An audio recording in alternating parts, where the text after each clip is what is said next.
नमस्कार, मी संकेत आवटे. एक असा प्लॅन 7.5 लाख रुपये भरून दर महिन्याला 1 लाख रुपये, जोपर्यंत जिवंत आहे तोपर्यंत. मॅच्युरिटी 50 करोड रुपये. आश्चर्य वाटतंय? गॅरंटीड. कसं सांगतो मी तुम्हाला. बघा, संतुलन असणं गरजेचं आहे. म्हणजे काय, जेव्हा आपण गुंतवणूक करतो अर्ली एज, यंग वयामध्ये, तारुण्यामध्ये ॲग्रेसिव्ह इन्व्हेस्टमेंट व्हायला पाहिजे. जेव्हा आपण मध्यम वयामध्ये जातो तेव्हा थोडंसं मॉडरेट रिस्क असायला पाहिजे. ज्यावेळी आपण रिटायर्ड होतो अति लो रिस्क असायला पाहिजे. इमॅजिन करा, माझा इन्कम बंद आहे आणि मार्केट डाऊन आहे. कुठून पैसे काढू? त्यासाठी सिक्युअर, सेफ, गॅरंटेड रिटर्न. म्हणजे गुंतवणूक करताना एकदम लो रिस्क, एकदम अल्ट्रा लो रिस्क, जिथं टेन्शनच नाहीये, पैसा वाढतच जायला पाहिजे, मार्केट पडू दे वाढू दे काही संबंध नसला पाहिजे. त्यानंतर मॉडरेट रिस्क आणि त्यानंतर हाय रिस्क, अग्रेसिव्ह रिस्क. अशा तीनही कॅटेगरीमध्ये आपली इन्व्हेस्टमेंट असायला पाहिजे. मी नेहमी सांगतोय, बरेच लोक माझ्याकडे येतात रिटायर्ड झालेले असतात. ब्रेड अँड बटर तेच असतं. 1 कोटी रुपये, 50 लाख रुपये, सगळ्याच्या साठी सर लावा हो अग्रेसिव्ह रिटर्न, 2 वर्षात डबल होते. खूप आहे, नका करू. हे 100 वेळेला मी ओरडून सांगितले, पण लोकांना पटत नाही. ज्या वेळेला मार्केट डाऊन असतं त्यावेळी असे प्रोडक्ट आपल्याला हेल्प करतात. ज्यांना पटत नाही, लिव्ह इट. पण ज्यांना जेन्युअनली डायव्हर्सिफाय करायचं आहे, एक हेल्दी, वेल्दी, चांगली लाईफ जगायचं आहे, त्या लोकांनी असे व्यवस्थित प्लॅन करणे गरजेचं आहे. आता हा प्लॅन कसा वर्क होतो हे मी तुम्हाला सांगतो. बघा, मी 10 लाखाचं उदाहरण देतो. 10 लाखच भरायला पाहिजेत? बिलकुल नाही. 5 भरा, 3 भरा, 2 भरा. 50 लाखाचं बजेट आहे, 50 लाख भरा. That is up to you. आमचे एक हायेस्ट क्लायंट आहेत, 5 कोटी रुपये पर इयर भरतात या प्लॅनमध्ये. वेल सेटल्ड, मोठे बिझनेसमॅन आहेत, त्यांना ते पॉसिबल आहे. ठीक आहे. एक मोठे व्यापारी आहेत, 15 करोडचा प्रीमियम जातो. आता फक्त ते माझे क्लायंट नाही आहेत, कोल्हापूर जवळच्या सिटीचे आहेत, मोठे व्यापारी आहेत, विमानाचा वगैरे त्यांचा बिझनेस आहे. तुम्ही कमेंट बॉक्समध्ये नाव गेस करू शकता. यापेक्षा जास्त मला बोलायचं नाही. चलो, हा कसा वर्क होतो हे मी तुम्हाला सांगतो. 10 लाख रुपये मी भरले. तुम्ही म्हणाल 7.5 लाख रुपयाचा प्लॅन होता. सांगतो, 10 लाख रुपये भरले. या 10 लाखामधले माझे 2.5 लाख रुपये परत आले. ऑलमोस्ट 2.5 लाख रुपये. बऱ्याच गोष्टी मी राऊंड फिगरमध्ये बोलेन, एक्झॅक्ट फिगर तुम्हाला इथं दिसेलच. 2,41,000. बी स्पेसिफिक, तुम्ही ते मायनस करून कॅल्क्युलेशन करू शकता. 9,000 रुपये मी एक्स्ट्रा बोलतो, राईट. सो 2.5 लाख रुपये मी परत घेतले. जर हे 2.5 लाख परत येत असतील तर परत मला 10 लाख भरायला पाहिजेत. तुम्ही म्हणाला 7.5चा विषय होता. हे 2.5 त्यातनं मायनस करा. म्हणजे हे 2.5 प्लस खिशातले 7.5 लाख असं करून तुम्ही 10 लाख रुपये भरू शकता. म्हणजे इफेक्टिव्हली मी 7.5 लाख रुपयेच भरले. यामुळे होतं काय, तर 7.5 लाख रुपये मी भरत गेलो. इथं 2.5 लाख रुपये तुम्हाला मिळत गेले, त्यामध्ये 7.5 लाख मी भरत गेलो. असं करून 10 लाख रुपयाचं फुल पेमेंट केलं. आता हे किती वर्ष केलं, तर अप्रॉक्सिमेटली 15 वर्ष केलं. 15 वर्ष पूर्ण झाले. इमॅजिन करा, तुमचं वय आहे 30, 40, 45. 45ला पैसे भरणं बंद. वय आहे 40, 50, 55. 55ला पैसे भरणं बंद. वय आहे 45, 55, 60. 60ला पैसे भरणं बंद. तुमचं जे काही वय आहे तुम्ही ते बघू शकता. सो इथं 15 वर्ष पूर्ण होतात. 16व्या वर्षीपासून मी 0 रुपये भरतोय. बट 2,41,000 तर परत मिळणार आहेत. मग तुम्ही म्हणाल ऑलमोस्ट 1 लाख रुपये म्हणत होता महिन्याला, ते कुठे गेले? ते इथं आले. 8,32,000 रुपये हे इथं एक्स्ट्रा. बाकीवर 0. आजपर्यंत हे मिळत नव्हते. 16व्या वर्षीपासून हे मिळायला चालू होतात. आता याची जर टोटल कराल तर अप्रॉक्सिमेटली 11 लाख रुपये होते. म्हणजे महिन्याला 80-90,000 रुपये, राऊंड फिगर 1 लाख रुपये. म्हणजे मी ऑलमोस्ट महिन्याला 1 लाख रुपये घेऊ शकतो, किंवा वर्षाला 11 लाख रुपये घेऊ शकतो, किंवा हाफ इयरली घेऊ शकतो 5.5 लाख रुपये, किंवा क्वार्टरली दर 3 महिन्याला घेऊ शकतो, किंवा मंथली सुद्धा याची विड्रॉल डिवायडेड बाय 12 करून घेऊ शकतो. अशा प्रकारे हा प्लॅन वर्क होतो. तुम्ही म्हणाले यात युनिकनेस काय? मजा दाखवतो. बघा, एक मोठं स्टेटमेंट. मी जर तुम्हाला म्हटलं एक ऑफर आहे, जबरदस्त ऑफर आहे तुमच्यासाठी, फक्त 15 वर्ष काम करायचं आणि आयुष्यभर बसून खायचं, काय चूज कराल? इथं रिटायरमेंट नंतर सुद्धा काम करायला लागतंय. उपयोग काय झाला? इथं होणार. तुम्हाला ते आवडणार. का आवडणार? कारण तुम्हाला माहिती आहे 16व्या वर्षापासून गॅरंटीड 1 लाख रुपये तुम्हाला मिळणार. सिंपल वे आहे. बघा, लाईफ जगायची कशी हा प्रत्येकाचा प्रश्न आहे. प्रत्येकाचे गोल वेगळे आहेत, प्रत्येकाचं नॉलेज वेगळं आहे, प्रत्येकाचे एक्सपेक्टेशन वेगळे. आता यामध्ये होतं काय की मी 15 वर्ष काम केलं, 16व्या वर्षीपासून टेन्शन फ्री मला 1,00,000 रुपये मिळतायत ना. तुमची 2,00,000ची अपेक्षा आहे, अमाऊंट वाढवू शकता. तुमची 50,000ची अपेक्षा आहे, अमाऊंट कमी करू शकता. सिंपल लॉजिक आहे. म्हणजे थोडंसं 15 वर्ष मी स्ट्रगल करून माझं ड्रीम मी पूर्ण केलं, सिक्युअर केलं. कदाचित 15 वर्षानं परिस्थिती वेगळी असणार. माझंच उदाहरण घ्या. माझा प्लॅन होता 1,00,00,000 रुपये कमवायचे, बँकेमध्ये ठेवायचे, महिन्याला 1,00,000 रुपये आरामात येतात, निवांत घरी बसून खायचं. आज मी तो प्लॅन इम्प्लिमेंट केलाय का? बिलकुल नाही. परत स्वप्न पुढे जाईल तसं वाढत गेली, मोठी स्वप्न होत गेली. परत मी त्या दृष्टीनं काम करत गेलो. पण ती जी प्रोव्हिजन केलेली होती ती आजही प्रोव्हिजन तशीच आहे. म्हणजे काय, मी आजही विचार केला निवांत घरी बसून ₹1,00,000 महिन्याला घ्यायचं, तरी त्या गोष्टींवरून मला इझिली मिळणार आहे, त्या इन्व्हेस्टमेंटमधून मला इझिली मिळणार आहे. सो तुम्ही सुद्धा अशा गोष्टी इम्प्लिमेंट करू शकता.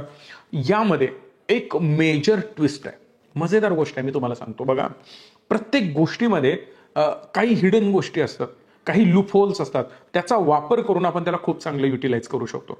आता मी पुढचा पत्ता तुमच्या समोर टाकतोय. शेवटपर्यंत अनेक गोष्टी तुम्हाला खूप चांगल्या शिकण्यासारख्या मिळणार आहेत. मी तुम्हाला म्हटलं की एक काम करा, हे पैसे जे तुम्ही भरताय ना, तुमच्या 7 पिढ्या बसून खाऊ शकतात. डोक्याला हात लावून काय सांगताय, कसं शक्य आहे? 2 मिनिटात एक्सप्लेन करतो. बघा, माझं उदाहरण घ्या. माझी मुलगी आहे 6 वर्षाची, माझा मुलगा आहे 3-4 महिन्याचा. तर या केसमध्ये समजा मी माझ्या मुलाच्या नावाने केलं, माझ्या मुलीच्या नावाने केलं. मुलगी लडकी आहे जास्त, मुलगीच्या नावाने करतोय. सो मुलगीच्या नावाने जर मी हे इन्व्हेस्टमेंट करत असेल, 5 वर्षाची मुलगी आहे असं पकडूयात आपण, आणि याच हिशोबाने हे कॅल्क्युलेशन बघूयात, म्हणजे तुम्हाला समजेल की काय होणार आहे. बघा, हा प्लॅन मी चालू केला. मुलगीचं वय किती आहे? 5 वर्ष. लाईफ एक्सपेक्टन्सी जी आहे ती जास्त कोणाची? मुलगीची आहे. कारण उदाहरणार्थ समजून घ्या, मी तुम्हाला एक एक्झाम्पल देतो. एखाद्या व्यक्तीचं वय काय असू शकतं, किती वर्ष तो जगू शकतो. आता समजा माझं वय आहे 35 आणि मुलगीचं वय आहे 5. ऑब्व्हियसली मी 30 वर्षानं तिच्यापेक्षा मोठा आहे. म्हणजे जर ऍव्हरेज वय जर दोघांचं सेम पकडलं, जगण्याचं वय, म्हणजे एखादा व्यक्ती 100 वर्ष जगू शकतो असं आपण इमॅजिन करूया. म्हणजे माझं बॅलन्स एज जे आहे ते 55-65 वय असू शकतं, राईट. पण मुलगीचं जे आहे ते 95 वर्ष असू शकतं. आता तुम्ही म्हणाल, कोण जगताय सर एवढं? 80 वर्ष खूप झालं. तुम्ही 80 करा. तुमच्यापैकी कोणी हुशार लोक असतील ते म्हणतील 50 खूप झालं, तुम्ही 50 प्रमाणे कॅल्क्युलेट करा, काही प्रॉब्लेम नाहीये. 50 प्रमाणे जर इथं तुम्ही कॅल्क्युलेट केलात तर माझी अपेक्षा 15 वर्षाची, माझी मुलगी अपेक्षा करू शकते अप्रॉक्सिमेटली 45 वर्षाची. एंड ऑफ द डे याची लाईफ एक्सपेक्टन्सी जास्त असते मुलाची, तुमच्या नातवाची. हे तर क्लिअर आहे तुम्हाला. आता याच्या पुढे मी जातोय. जर ही व्यक्ती आपल्यापेक्षा जास्त जगणार आहे तर हे उद्योग आपल्या नावाने का करा, त्यांच्या नावाने करा. पॉलिसी काय सांगते की ज्याच्या नावाने करणार तो जोपर्यंत जिवंत आहे तोपर्यंत त्याला आम्ही पैसे देणार. इंटरेस्टिंग आहे ना. ही एक गोष्ट झाली. बरं, दुसरी गोष्ट, लाईफ कव्हर 5 वर्षाच्या मुलाला कोण देतं? नाही देत ना. टर्म इन्शुरन्स कोण देतं? नाही देत ना. पण इथं मिळतो. म्हणजे काय, जर डेथ झाली या व्यक्तीची तर 1,00,00,000 रुपये मिळतात. जनरली आपलं वय जास्त आहे. आता माझा इन्शुरन्स आहे, माझ्या वाईफचा आहे, पण माझ्या लहान मुलांना कोण देणार नाही, बिकॉज त्यांची बॅलन्स शीट नाहीये किंवा त्यांचे ITR नाही आहेत. त्यांचे ITR नाही तर टर्म इन्शुरन्स मिळत नाही. मग या केसमध्ये यांना 1,05,00,000चा लाईफ कव्हर मिळाला. जर त्या व्यक्तीची डेथ होत असेल, डिरेक्ट 1,00,00,000 रुपये मिळतात. देव करो कोणासमोरही हे पैसे घेण्याची वेळ येऊ नये. क्लिअर आहे. बट आहे, प्रोटेक्शन असणं गरजेचं आहे. आता याच्या पुढं एज तर जास्त आहे, पण पैसे त्यांच्या नावाने करतोय आपण, पुढे जाऊन धोका झाला तर नाही. तुम्ही प्रपोजी आहात, पैसे परतावा तुम्हालाच मिळणार. म्हणजे हे 1,00,000 रुपये किंवा आपण जे म्हणतो 11,00,000 रुपये वर्षाचे ते मलाच मिळणार आहेत. पण माझ्या पश्चात काय होणार, हे सगळे पैसे माझ्या मुलीला मिळणार किंवा तुमच्या अपत्य जे कोणी मुलगा किंवा मुलगी असेल त्याला मिळणार. पुढे गेलो, आता इमॅजिन करा ही व्यक्ती जी कोणी ज्याच्या मुलाच्या नावाने मुलीच्या नावाने आपण करतोय ती व्यक्ती 100 वर्ष जगते. तर end of the day, end of the maturity इथं 48,82,82,00,000 रुपये मिळणार. आता मजेदार गोष्ट सांगू, हे मिळणारे पैसे टॅक्स फ्री आहेत. अजून मजेदार गोष्ट सांगू, दरवर्षी जे 11,00,000 रुपये तुम्ही घेणार ते टॅक्स फ्री आहेत. म्हणजे इमॅजिन करा, आता तुम्हाला 1,00,000 रुपये सॅलरी आहे, 30% ऑलमोस्ट ब्रॅकेटमध्ये तुम्ही येता, म्हणजे त्यातले 30,000 गव्हर्नमेंटला टॅक्स जाणार आहे. म्हणजे 70,000च खिशात शिल्लक राहतात. आणि बाकीचं मी ऑफिसला जातोय, रोज नटणं थटणं, चांगले कपडे घालणं, यामध्ये सगळा खर्च जातोच. पेट्रोल डिझेलचा येणं जाणं हे सगळं आहेच. म्हणजे एंड ऑफ द डे हातात शिल्लक काय राहतात? 50-60%. निम्मा पैसा असाच जातो. तर यामध्ये त्या गोष्टी नाही आहेत. 48 करोड रुपये शिल्लक राहतात. आता सगळं सोडून घरी बसा असं माझं बिलकुल म्हणणं नाही बरं का. एक एक्झाम्पल देतोय की कितीही वाईट वेळ आली, आज IT वाले बरेच माझ्याकडे येतात, सर 10-15 वर्षापेक्षा जास्त मी काम करू शकत नाही, तेच मोनोटोमस काम, लाईफची सिक्युरिटी नाही, जॉबची सिक्युरिटी नाही, एवढा सगळा त्रास, प्रेशर, रात्रभर काम करत बसा, दिवसभर काम करत बसा, ते नाईट शिफ्ट करा, हे सगळे उद्योग आहे. बरं, एवढं सगळं असेल, टेन्शन आहे, घाबरण्याची गरज नाही. हे सिक्युअर करून ठेवायचं. कधीही इश्यू आला ना तरी आपण इझिली त्याला टॅकल करू शकतो. आता दुसरा प्रश्न बघा, माझी लाईफ निघून गेली, माझ्या मुलाची लाईफ निघून गेली, त्याच्यानंतर हे 48-50 कोटी पण मिळाले, माझी तिसरी पिढी सिक्युअर झाली. इमॅजिन करा, 50 कोटी रुपये जर मी इन्व्हेस्ट करतोय, 10% जरी मला मिळाले ना, 5 कोटी रुपये व्याज मिळेल. 5 कोटी रुपये म्हणतात कशाला? इमॅजिन करा, खूप मोठे. आता काही लोक कमेंट करणार बरं का, साहेब 40 वर्षांना, 50 वर्षांना, 60 वर्षांना काय व्हॅल्यू असणार आहे त्याची? खूप असणार आहे. जर तुम्ही कंपाऊंडेड ग्रोथ जर इमॅजिन करून ही जर अमाऊंट मिळवताय, तर यातून इन्फ्लेशन वजा करा. आत्ताच्या माहितीप्रमाणे किंवा आत्ताच्या कॅल्क्युलेशन इन्फ्लेशन प्रमाणे 5-6 कोटीपेक्षा तरी जास्तच व्हॅल्यू असणार आहे. म्हणजे 50 कोटी, 5 कोटी तरी ऍटलीस्ट व्हॅल्यू असेल, 3-4 कोटी तरी असेल. आजच्या घडीला 3-4 कोटी विच इज ह्यूज अमाऊंट. समजून घेण्याचा प्रयत्न करा. आणि एक गोष्ट लक्षात घ्या, बरेच लोक कमेंट करतात त्यावेळी नाही होत तसं. टाटा, बिर्ला, अदानी, अंबानी, कुठलाही छोटा मोठा बिझनेसमॅन व्यक्ती कोणालाही पकडा, तुम्हाला एक गोष्ट कळेल, त्यांनी लिगसी क्रिएट केली आहे, जनरेशनल वेल्थ क्रिएट केली आहे, म्हणून ते मोठे झालेत.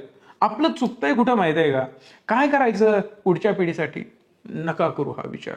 शिल्लक राहत असेल, आता बघा, खाऊन तर सगळं संपत नाहीये, पण जर आपण बेटर लाईफ आपल्या पुढच्या पिढीला देऊ शकत असू तर प्रॉब्लेम काय आहे? बरं, ही एक गोष्ट झाली. हे तुम्हाला पाहिजे आहेत ना, तुम्ही कुठेही इथं बंद करून हे पैसे परत घेऊ शकता. आता फॉर एक्झाम्पल, इथं मला वाटलं 8 कोटी व्हॅल्यू आहे किंवा 9-10 कोटी इथं व्हॅल्यू झाली, मला बंद करायचं, बंद करा, 10 कोटी घेऊन टाका. अजून वर तुम्हाला इथं यायचं आहे, इथं तुम्हाला 1, 2, 3 कोटी, 2 कोटी घ्यायचे, बंद करायचंय, तुम्ही बंद करू शकता. याचा अर्थ काय? ते ठेवायलाच पाहिजे असं नाही, पण माझा हट्ट काय असतो ते तुम्ही ठेवायला पाहिजे. का ठेवायला पाहिजे? कारण ती मिळणारी रक्कम टॅक्स फ्री आहे. पहिली गोष्ट, मिळणारी रक्कम टॅक्स फ्री. व्याजदर कंटिन्युअसली कमी होत चालले. जर तुम्ही व्याजदर व्यवस्थित निरखून बघितलं तर तुम्हाला कळेल, 10, 15, 20 वर्षापूर्वी 15% आसपास व्याजदर होते, ते ड्रास्टिकली फॉल होत 13, 14, 12, 11, 10, 9, 8, 7 वर आले. अजून रेट कट होणार आहेत. भारताची ग्रोथ विदाऊट रेट कट होणार नाही. 2 ते 3% येणाऱ्या 10-12 वर्षात तुम्हाला व्याजदर घेऊन यायला पाहिजे. अदरवाईज जोपर्यंत पैसा स्वस्त उभा राहणार नाही तोपर्यंत बिझनेसेस ग्रो होणार नाही. कुठलीही डेव्हलप्ड कंट्री घ्या, US घ्या, युरोप घ्या, कुठलीही कंट्री घ्या, त्यामध्ये तुम्हाला कळेल त्यांचे व्याजदर 2-4-5% जास्त नाहीत. पैसे बँकेत ठेवण्यासाठी आपल्याला पैसे द्यावे लागतात. एवढी वाईट अवस्था आहे तिथे, पण त्यामुळेच त्यांचे बिझनेसेस ग्रो झाले. ही सिंपल गोष्ट आहे. या एक एक गोष्टी समजून घेण्याचा प्रयत्न करा. माझ्याकडे वर्षाचे 20 लाख येतात, 5-10 लाख इकडे टाकले, 10-12 लाख, 15 लाख इकडे टाकले. डिफेन्सिव्ह अग्रेसिव्ह, डिफेन्सिव्ह अग्रेसिव्ह हे करणं गरजेचं आहे. हा, सगळंच अग्रेसिव्ह 2 वर्षात डबल होऊ दे, एवढं सोपं नाहीये. मार्केट पडलं ना, हवा टाईट होते, मग या केसमध्ये काय करणार? गॅरंटेड इन्कम पण झाला, अग्रेसिव्ह इन्व्हेस्टमेंट पण झाली, असं कॉम्बिनेशन करणं गरजेचं आहे आणि ते करण्याचा प्रयत्न करा. या सगळ्यामध्ये तुम्हाला जी काही हेल्प पाहिजे ना, अजून बरेच याचे फायदे आहेत. वेगवेगळ्या प्रकारे आपण यातून खूप चांगला टॅक्स वाचवू शकतो, जबरदस्त रिटर्न घेऊ शकतो आणि गॅरंटेड, बरं का, हे महत्वाचा प्रश्न आहे. मार्केटमध्ये हा पैसा लागत नाही, हे पण लक्षात घ्या. त्याचा फायदा करून घ्या, ही माझी रिक्वेस्ट असेल. आणि ज्यांना गरजेचं आहे, म्हणजे ज्यांचा थॉट प्रोसेस एकदमच वेगळा आहे, ते तुम्ही तुमचा डिसिजन घेऊ शकता. पण माझ्या मताप्रमाणे कॉल करा, माहिती घ्या, गुंतवणूक करायला सुरुवात करा. या व्हिडिओला मॅक्सिमम लोकांपर्यंत पोहोचवा, कारण सगळ्यांना कळायला पाहिजे गुंतवणूक कशी, कुठं, किती, कशासाठी करायची असते. धन्यवाद. Stay tune and stay positive.